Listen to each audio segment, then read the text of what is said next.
혹시 요즘 많이 지치셨나요? 쉼없이 달려야 하는 세상 속에서 어디에도 쉴 곳이 없다고 느낄 때, 오늘 그 지친 마음에 조용히 건네고 싶은 이야기가 있습니다. 겨자씨 비유, 그 안에 숨겨진 하나님의 깊은 꿈 이야기입니다. 처음 한 장면으로 이야기를 시작해 볼게요. 아주 작은 새싹 하나가 딱딱한 바위를 뚫고 올라오는 모습. 그 작은 생명이 견고한 돌을 부수고 일어서는 거예요. 그게 바로 하나님 나라의 힘입니다. 많은 사람들이 겨자씨 비유를 이렇게만 생각합니다. 작은 씨가 큰 나무가 된다.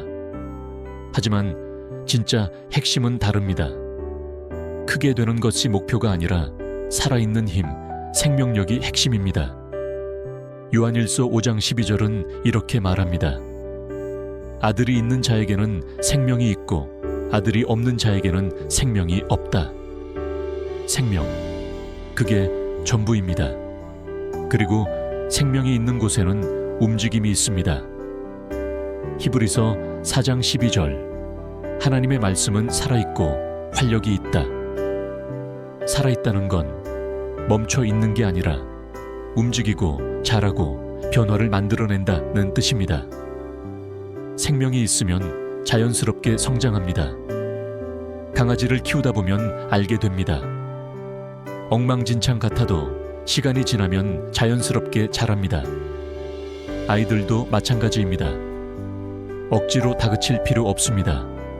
생명이 있으면 자라게 되어 있습니다.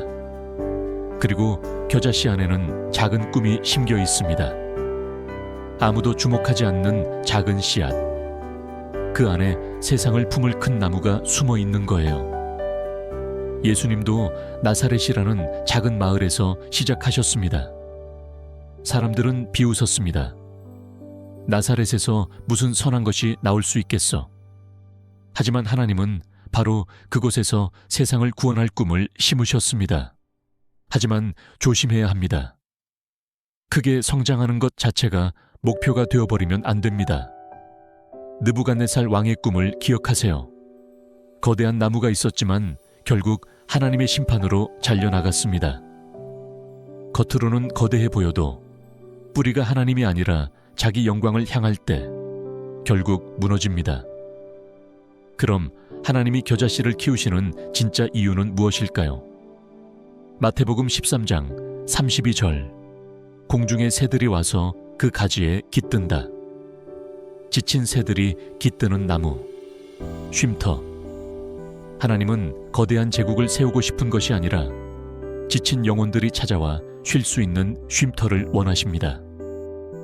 어떤 한 목회자가 이런 고백을 합니다.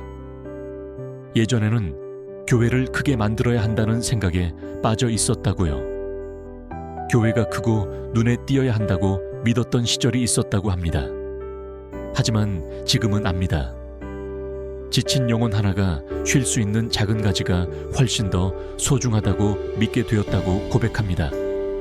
진짜 되어야 할 것은 지친 새들이 상처 없이 쉴 수 있는 나무라는 것을요. 그리고 이 질문을 우리 자신에게도 던져봅니다. 우리는 지친 새들이 쉴 수 있는 사람이 되고 있을까?